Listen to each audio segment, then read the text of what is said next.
আমরা চট্টগ্রাম এসেছি শামীমের কাজে। এখন কেরেন ফিটিং করতে দিতেছে, পানি শুধু পানি।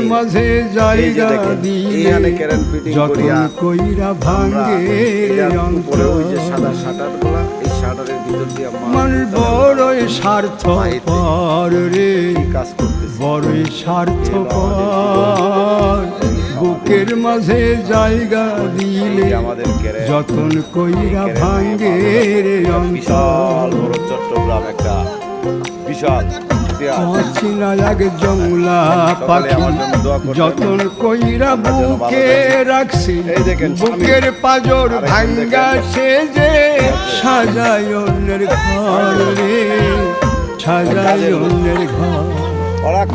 বড়ই স্বার্থপর রে, ঝড় বৃষ্টি মানে না, স্বার্থপর। আনলুটির কাজ।